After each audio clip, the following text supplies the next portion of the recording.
أرسط زينا مكتل قدما منستر تمسجن طرونه ناب رئيس كتما كلل عفار كتما سمراء أتيوم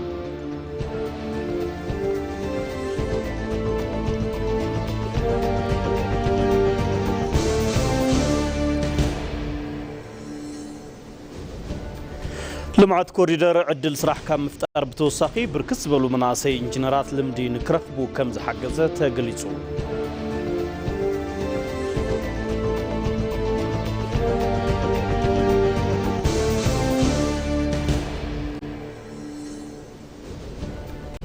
كابوساي إيران أبلع السعود عرب سنك زخفت التومت كعت درون بوحدو عسر تخلتو تهدرات أمريكا وصالوم تقليسو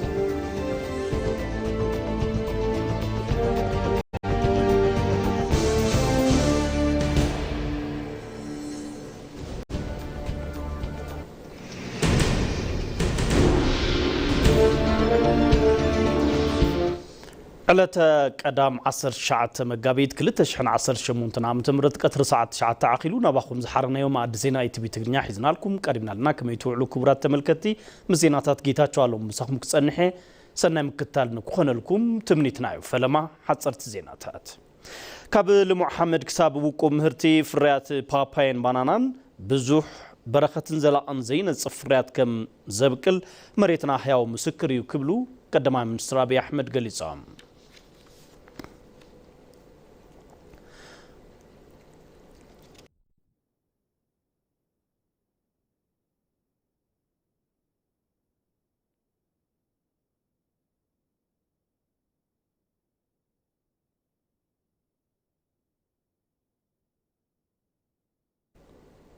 مكتل قدما منستر تمسجن طرونه ناب رئيس كتما بهراو كلاو منغستي كلل عفار زخونت كتما سمراءتهم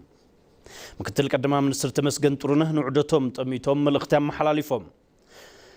كم اجمال نفتنا زي سعرو كما واشنا هاغروم امونات ن ايثيوبيا كم مندق حوي زي حلو ومهدر جغانو بزخونت كلل عفار سمراءتنا يلوم معرفو نفرت سمرا سلطان علي ميرا حنفرين زتقبرلهم دمو اقبابلا نرسم محدار كلل عفار لعلو تامرار حاتي كلل دانبوتات هايمانوت عبيت عدن نبرتي كتما سمران لعل مسقانا كقربي فوتو لهم أبزهلو الناس عن حيت هاجر كم بانديراو زفتو هزب عفار كما جمال أب واعي برخان كبيد تسعينن زي دخما ببرتع هاجر نملوات صريح خان نملوات زي كايد زولو بروجكتات لمعات كنعزبين لهم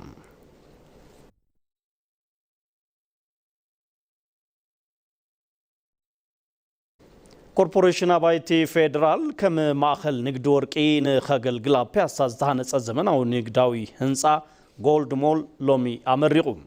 أبتي سنة سرعة مرقة أب بيت صحفة قدما منستر قدات كابيني منستراتن أكابيت بورد كوربوريشنن ألم صحي باولوسن كمون ونافذ مسرحتي كوربوريشن دكتور رشاد كمال نابسر خبلو تساليتوم أبسفلالي عوتات سرحتي مبل 5 عام تورك أو إيوبيليو زبع الزلوتي كوربوريشن مرقة زي زمناوي ماخل نقدي محبر السب نقدي بفلايدما ننقادوركي عبي بسرات مخانو تحبيروم أب بياساب حدش هكما متاز تهانس نقداو مول نلمعات كوريدر تاكتما زي صعب نقداو دليتات زملسن نتبقى نايتي كبابي زوسخن عبي بروجكتو تبايلو كوربوريشن بايتي فيدرال مبل 5 عام تورك أبي إيوبيليو باستفلاليو مرحا قبرتات يبعل اللهم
ምክትል ቀዳማይ ሚኒስትር ተመስገን ጥሩነህ ኣብ ከተማ ሰመራ እንተኣቱ ዘርኢ ኣቀባብላን ትግበረሎም ዘርኢ ሓፅር ምስሊኹም ክትከታተሉ ጸኒሕኩም ኣብ ምክትታል ቲቪ ዜናኹም ትርከቡ ክቡራት ሰማዕቲ ተመልከቲ ሕዚ ድማ ብዝርዝር ናብ ዝሓረናዮም ዜናታት ክንሰግርና ልምዓት ኮሪደር ዕድል ስራሕ ካብ ምፍጣር ብተወሳኺ ብርክት ዝበሉ መናእሰይ ኢንጂነራት ልምዲ ንክረኽቡ ከም ዝሓገዘ ተገሊጹ ብናይ ባዕልካ ዓቕሚ ኣብ ሓፂር ግዜ ዝተወገነት ልምዓት ኮሪደር ኣብ ከተማታት ዝርከቡ ሃፍታት ዋጋ ንክረኽቡ እውን ኣኽኢሉ እዩ ተባሂሉ ኣቤል ሙልጌታን ዘዋደዱ ጸብጻብ ዳብያሲን ካብ ናይ ነዊሕ ዘበናት ሕልሚ ብምብርባር ናብ ዘደንቕ ብርሃን እናተጓዓዛ ዝርከባ ከተማታት ኢትዮጵያ ደሚቐን ዝረኣያ ዘለዋ ብሳላ ልምዓት ኮሪደር እዩ ንብዙሓት ዓሰርተታት ዓመታት ብዘይ ምንቕቓሕ ተሸፊነን ዝጸንሓ ከተማታት ኢትዮጵያ ሎሚ ኣብ ልዑል ማዕበል ለውጢ ኮይነን ዳግም ኣብ ምውላድ ይርከባ ብፍላይ ማእኸል ኩሉ ዝኾነት ከተማ ኣዲስ ኣበባ ብልምዓት ኮሪደር ወሰን ሩባ ፕሮጀክትታትን ወቂባ ንዝሪኣ ኩሉ ሓዳሽ ኮይና ትርከብ ኣዲስ ኣበባ ቅድም ክብል ብዙሓት ዘይተመዓራረዩ ነገራት ኣብ ጓጋኣ ዝነበረዋ ከተማ እያ ነይራ ሕዚ ግና ኣብ ሓፂር ግዜ ተጀሚሩ ብልዑል ፅሬት ዝተዛዘመ ልምዓት ኮሪደር ዘደምም ለውጢ ኣርእዩሎ ልምዓት ኮሪደር ካብ ፅሬት ከተማን ጽባቐን ብዝሓለፈ ንብዙሓት መናእሰይ ኢንጂነራት ልምዲ ብምፍጣር ዝሓድሽ ወለዶ ሓዳሽ ኢትዮጵያ ክሃንጽ ዝኽኣለሉ ዕድል አማዓራሪ እዩ የአዲስ አበባ የኮሪደር ዴቨሎፕመንት በጣም በርካታ ሃንዲ ኢንጂነርስ ፈጥሯል ኮሪደር ልምዓት አዲስ አበባ ብዙሓት ኢንጂነራት ፈጢሩ እዩ ኣብ ዩኒቨርሲቲያትዮም ካብ ዝረኽብዎ ፍልጠት ተግባራዊ ፍልጠት ንኽረኽቡ ሓጊዝዎም እዩ እዚ ኣብ ኮሪደር ልምዓት አዲስ ኣበባ ዝተረኸበ ልምዲ ዝወለዶ ኣብ ካልኦት ከተማታት ብምትግባር ከተማታት ክልል ናብ ሓድሽ ምዕራፍ እናተሰጋገረ ይርከባ እነዚያ ወጣት ልጆች ቶም መናእሰይ ንአዲስ ኣበባ ምስ ሰርሑ ሕዚ ኣብ ዝተፈላለየ ከተማታት ክልል ሚታዊ ዲዛይን ሰሪሖም ዝሃነፅዎ ህንፀት ተመሊስና ንዓና ዘድንቕ ክእለት እዩ ዘለዎም ልምዓት ኮሪደር ምጽባቕ ከተማ ጥራሕ ዘይኮነስ ንብዙሓት ኢትዮጵያውያን ስራሕ ዕድል ብምፍጣር ንጽባሕ ዝተግሁ ዜጋታት ባህል ስራሕ ንኽሰንቁ እናገበረ እዩ ጥራት ኤስቴቲኩ እያንዳንዱ ተች እያንዳንዱ የምታየው ነገር ሕድሕድ ጽሬቱ ዝረአይ ነገር ብግቡእ ዝተሰርሐ ምዃኑ ይራይ ኮሪደር ምስ ጀመርና ጎና ጎኒ ብዙሕ ኣሽሓት ኣባይቲ ኣብዛ ሃገር ንሃንጽ ኣለና እዞም ኣባይቲ ኣካልቲ ኮሪደር ልምዓት እዮም ከተማታት ዘበናውነት እንትላበሳ ኣብ ውሽጠን ዝርከብ ሃፍቲ ዋጋ እናረኸበ ዝሓሸ ኢንቨስትመንት እናመፀ ዕቤት ከተማታት እውን እናተስፋሕፈሐ ይርከብ እዚ ኣብ አዲስ ኣበባ እውን ብተግባር እናተራእየ እዩ ይሄ ቢልዲንግ ከኮሪደር በፊት ያለው ዋጋና ዛሬ አንድ አይደለም እቲ ህንፃ ቅድሚ ልምዓት ኮሪደር ዝነበረ ዋጋን ሕዚ ዘለዎ ዋጋን ማዕረ ኣይኮነን ብምኽንያት እቲ መብራህቲ መንገዲ ብመንገዲ እግረኛ ምምሕያሽ ናይ ሕድሕድ ናውቲ ዘለዎ ዋጋ ተደላይነት ልዑል እዩ ዝብል ዝኾነ ሰብ ድማ ኣብ ንብረት ፈሰስ ዝገብር ኣብ ዝኾነ እዋን ዕውት ክኸውን እየ ኢሉ ብምሕሳብ እዩ ነዚ ዓውዲ ምፍጣር ብዙሓት ሰባት ተኣማሚኖም ኢንቨስት ንኽገብሩ ዝሕግዝ እዩ ልምዓት ኮሪደር ንአዲስ ኣበባ ብብርኪ ዓለም ተወዳዳሪ ዝገብሩ ዓለም ለኸ ደረጃኦም ዝሓለው ፓርክታት መዘናግዕ ስፍራታት መንገድታትን ሓምለዋይ ከባብታትን ንኽህልዋ ዝሓገዘ እዩ ከተማታት ኢትዮጵያ ብቅልጣፍ እና ማዕበላ ቁጽሪ ነበርተን ውን እናወሰኸ ከም ዝርከብ ተሓቢሩ ብምዃኑ ድማ ተን ከተማታት ዝጀመሩ ስራሕቲ ልምዓት ኮሪደር ጽባቐተን ከተማታት ካብ ምልዋጥ ሓሊፉ ምንቅስቓስ ንግዲ ምቅልጣፍ ውን ሓድሽ ምዕራፍ ቁጠባ እናኸፈተ ይርከብ ኣለም ይልፉን ዘዋደደቶ ጸብጻብ አብርሃም ፍስሓ ከተማታት ኢትዮጵያ ዝጀመሩ ስራሕቲ ልምዓት ኮሪደር መልክዕተን ከተማታት ካብ ምልዋጥ ሓሊፉ ምንቅስቓስ ንግዲ ኣብ ምቅልጣፍን ዓቕሚ ሃፍቲ ኣብ ምፍልፋልን ሓዱሽ ምዕራፍ ቁጠባ እናኸፈታ ይርከባ ብፍላይ ድማ ኣብ ከይዲ ልምዓት ንብዙሓት ዜጋታት ሰፊሕ ዕድል ስራሕ ኣብ ምፍጣር ዘለዎ ግደም ዝርአ ዘሎ ሓቂ ኮይኑሎም የስራ ዕድል ያው አሪፍ ነው ዕድል ስራሕ ጽቡቕ እዩ ዘሎ ንሕና ቆልዑና ማሕደር አዴታቲና ብቀረባ ክንሰርሕ ኣኺልና እዩ ካብ ስደት ምስ ተመለስኹ ኣብዚ እናሰራኹ ይነብር ኣለኹ ተመስገን ዝብል ብዙ ተጠቃሚ ሆነናል ብብዙሕ ተጠቀምቲ ኢና ኮይና ምክንያቱ ኣብ ዓዲ ዓረቡን ሰሪሕና ኢና ተመሊስና ምስ ወፃና ድማ ልምዓት ኮሪደር በምህላው ሰሪሕና ንበላዕ ኣለና ደቅና እውን ንዕብለና ብብዙሓት ሰራሕተኛታት ኣለውና ብዙሕ ድማ ተጠቂምና ኢና ከተማታት ኢትዮጵያ ብቅልጣፈ እናማዕበላ ቁፅሪ ነበርተን እውን እናወሰኸ ይርከብ ብምዃኑ ድማ ድሌት መንበር ኣባይቲ ነባሪ ከተማም ብዘላቕነት ንምፍታሕ ኣብ ውሽጢ ሓፂር እዋን ተሃኒፆም ዝዛዘሙ ዘመናዊ ኣባይቲ ብዝለዓለ ቅልጣፈን ፅሬትን እናተወገኑ እዮም እዚ ድማ ብርኪ ናብራ ነበርቲ ከተማ ብምቕያር ንዕቤትን ስልጣንን ከተማ ሓዱሽ ተስፋ ዝሃበ ኮይኑሎም ሃውሲንግ ትልቁ ቻሌንጅ ነው ኢትዮጵያ ውስጥ የነበረው ኣብ ኢትዮጵያ ሕፅረት ኣባይቲ እቲ ዝዓበየ ፀገም እዩ ነይሩ ሕዚ ግና ድሕሪ ልምዓት ኮሪደር ኣብ 3 ወይ 4 ኣዋርሕ ገዛውቲ ተሰሪሖም ምዝዛም ዝተለመደ ኮይኑ ኣሎ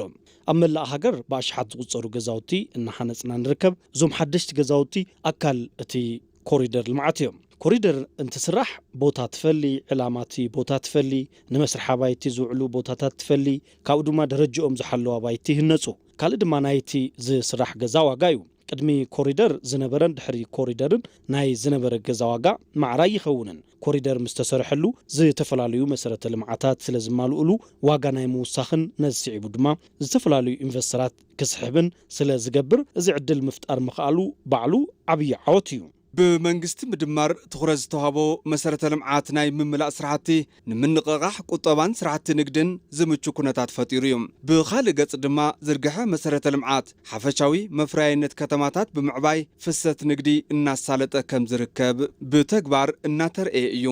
የመንግስት ኢንተርቬን ማድረግ ለኢኮኖሚ ኢንጂን ነው ሞተር ብለን ስለምናስብ ናይ መንግስቲ ጣልቃ ምእታው ንቁጠባ ገዳሲ እዩ ኢልና ስለንሓስብ ኣብ ህንፀት ኢንፍራስትራክቸር እንተነኣሰብ ሰለስተ መገድታት ህይወት ዜጋታትና ክቕይር ብዘኽእል ገይርና ኢና ንኣቱ ቀዳማይ ነገር ዓቕሚ ዕዳጋ ዝውስኽ እዩ ንኣብነት ካብ ኣዲስ ኣበባ ናብ ኣዳማ ዘሎ ሃይዌይ መገዲ ተጠቒምካ ንግድኻ ምስላጥን ኣብ ተመሳሳሊ ርሕቐት ዝርከባ ግን ድማ ሃይዌይ መገዲ ናብ ዘይተሰርሐለን ከተማታት ደብረ ብርሃንን ፍቼን ዝግበር ጉዕዞ ማዕራይ ይኸውንን ናብ ኣዳማ ኣብ ውሽጢ ሓፂር እዋን ምብፃሕ ይከኣል እዩ በዚ ምኽንያት ናብተን መሰረተ ልምዓት ዘይተማልአለን ከተማታት ኣብ ዝግበር ጉዕዞ ወፃኢኻ ይውስኽ እሞ ኣታዊኻ ይንኪ ማለት እዩ ካልኣይ ነገር ድማ ቁጠባዊ ተረባሕነት የረጋግፅ ካብ ኣዲስ ኣበባ ወፃኢ ኣብ ዘለዋ ከተማታት መሰረተ ልምዓት ምስ ዝማልአለን ኩሉ ነገር ብቐረባኻ ስለ ትረክብ ንዜጋታት ማዕረ ተጠቀምቲ ናይ ምግባር ተኽእሎ ኣሎ ማለት እዩ ኣብ ዙርያ ኮሪደር ልምዓት ዝውገኑ ዘለዉ ስራሕቲ ኣብ ምንቅስቓስ ቁጠባ ከተማታት መሰረታዊ ለውጢ እናምፁ ይርከቡ እዚ ድማ ክፍፍል ሃፍቲ ፍትሓዊ ብዝኾነ መገዲ ንኩሉ ተበፃሒ ንክኸውን ዓብዪ ዕድል ዝፈጥር ኮይኑሎም ስራሕቲ ልምዓት ኮሪደርን ምዝማን ከተማታትን ኢትዮጵያ ዝጀመረቶ ጉዕዞ ብልፅግና ዘቀላጥፍ ቁፅሪ በፃሕቲ ዓዲ ዝውስኽን ዓለም ለኸ ተወዳዳራይነት ከተማታት ብተግባር ዘረጋግፅን ምዃኑ ተመላኺቱ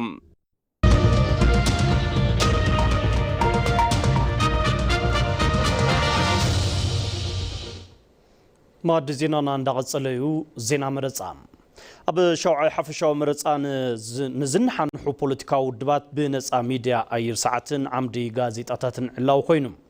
ዋና ዳይሬክተር በዓል መዚ መራኸብቲ ሓፋሽ ኢትዮጵያ ሃይማኖት ዘለቅ ኣብቲ እዋን ከም ዝበልኦ ሸውዓይ ሓፈሻዊ መረፃ ዝተመደበ ናፃ ናይ ኣየር ሰዓትን ዓምዲ ጋዜጣን ካብ ሻድሻይ ሓፈሻዊ መረፃ ብ10 ሚእታዊ ወሰኽ ከም ዘለዎ ሓቢረን ተናሕናሕቲ ውድባት ነቲ ናይ ኣየር ሰዓት ክጥቀምሉ ከለዉ ሕገ መንግስቲ ስርዓት ምሕደራ መረፃን ካልኦት ሕግታትን ከምኡውን ባህልን ክብርታትን ሕብረተሰብ ክኽተሉ ከም ዘለዎም ኣገንዚበን ኣካቢት ቦርድ መረፃ ኢትዮጵያ ሜላት ወርቂ ሃይሉ ብወገነን ውድባት ዝተመደበሎም ነፃ ናይ ኣየር ሰዓት ብግቡእ ክጥቀምሉ ይግባ ኢለን እዙይ ምግባር ንውድቦም ጥራሕ ዘይኮነስ ንመረፅቲ እውን ናይ መረፃ ካርድ ንክህቡን ብሓበሬታ ዝተሰነየ ውሳነ ንክውስኑ ከም ዝሕግዞምን ገሊፀን እቲ ቦርድ ናፃ ናይ ኣየር ሰዓት ብዕጫ ንክኸውን ምግባሩ ዘይሻራዊ ብዝኾነ መገዲ ከም ዝዕደል ዘረጋገፀ ምዃኑ እውን ኣረድአን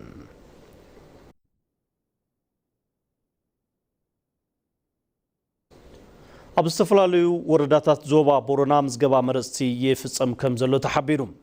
ነበርቲ ዞባ ቦረና ንሸውዓይ ሓፈሻዊ መረፃ እንዳተመዝገቡ ካርዲ መራፅነት ይወስዱ ምህላዎም ተገሊጹ ኣብቲ ዞባ ካብ ውሽጢ 11 ወረዳታትን 173 ጣብያታትን ዕድመኦም ንመረፃ ዝበፅሐ ዜጋታት ካርዲ መራፅነት ይወስዱ ምህላዎም ተሓቢሩ ኣብቲ ዞባ ኣብ ወረዳ ኤልዋይ ጣብያ ሂዲ መተሓበሪ መረፃ ዋርዮ ቀንጮራ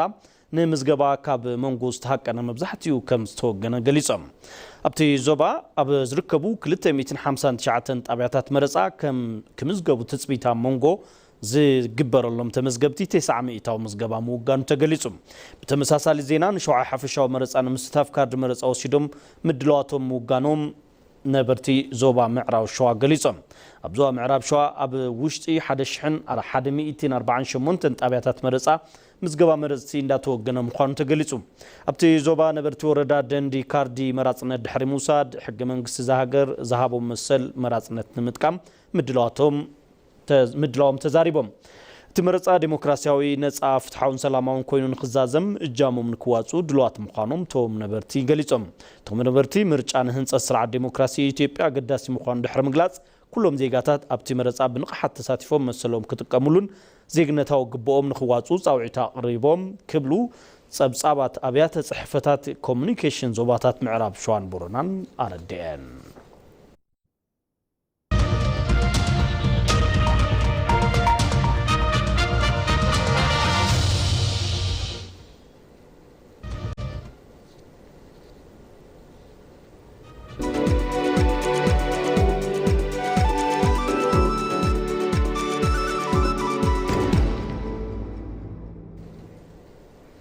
ዜና ዕዳጋ ግልጋሎት ኤሌክትሪክ ኢትዮጵያ ኣብ ከተማ አዲስ አበባ ከባቢ ኮተቤ ዝሰርሖ ክልተ ናይ ኤሌክትሪክ ተሽከርከርቲ ቻርጅ ጣብያታት ተመሪቑ ዋና ፍጻመ ስራሕቲ ግልጋሎት ኢንጂነር ጌቱ ገረሞ ኣብቲ እዋን ከም ዝበልዎ ሎሚ ካብ ዝተመረቑ ክልተ ቻርጅ መምልኢ ጣብያታት ብተወሳኺ ኣብ ፒያሳ ሳልሳይ ጣብያ ከም ዝተዛዘመ ተሓቢሩ እቲ ትካል ኣብ ቀዳማይ ምዕራፍ ኣብ ከተማ አዲስ አበባ 32 ጣብያታት ከምኡውን ኣብ ክልላዊ ከተማታት 8 ጣብያታት ንምህናፅ ተተሊሙ ይስራሕ ከም ዘሎም ተገሊጹ ኣብ ካልኣይ ምዕራፍ እውን ኣብ ኮሪደር ጅቡቲ ጣብያታት ንምህናፅ መደብ ከም ዘለዋም ኣመላኺቱ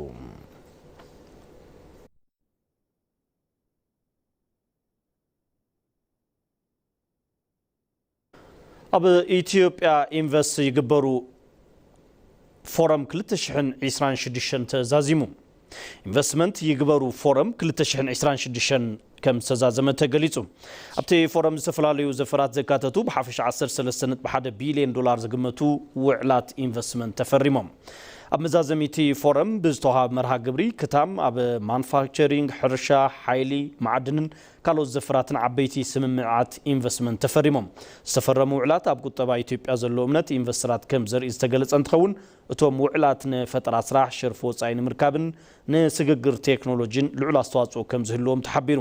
እዚ ስምምዕነት ኢትዮጵያ ከም መሪሕ መብጽሒ ኢንቨስትመንት እናተሓደሰት ምዃና ዘመላኽት እዩ ተባሂሉ እቲ ፎረም ሓድሽ መሓዙት ንምፍጣርን ቀጻሊ ርክባት ኢንቨስትመንት ንምጉልባት ጥንኩር መድረኽ ከም ዝኾነ ሓበሬታ ሚኒስቴር ገንዘብ ኣመላኺቱ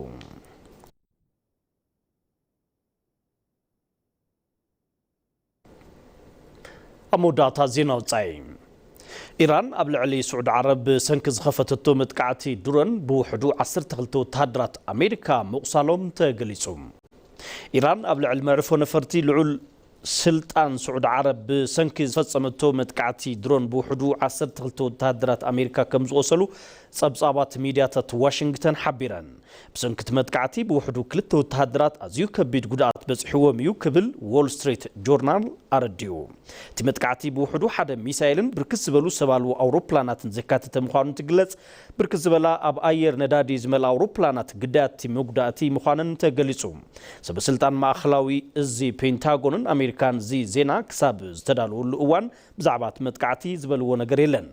معرفو نفرتي لول سلطان سعود عرب بإيران متقعتي انتبصحو زي نفلم أوان أيكونن زي كم زيلون كله إيران كساب تمالي خورموز زي تخفت تخوينا مفلفلتي حيلا كم زدب دبو تحنيوم زنبرو بريزيدنت أمريكا دونالد ترامب ذهبوا ونا حمشة معلتي قدبنا عسرت معلتات أنه حموالو توم بريزيدنت زي فسمو متقعتي زي رازمو بحطو إيران مخانو قليصام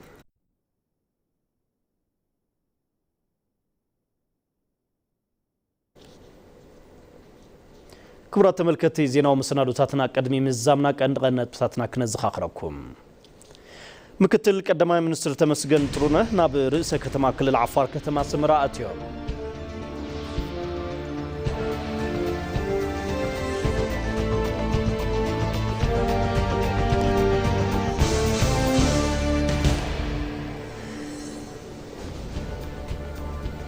لمعات كوريدر عدل صراح كان مفتار بتوساخي بركز بلو مناسي انجنرات لمدين كرخبو كم زحجزة تقليتو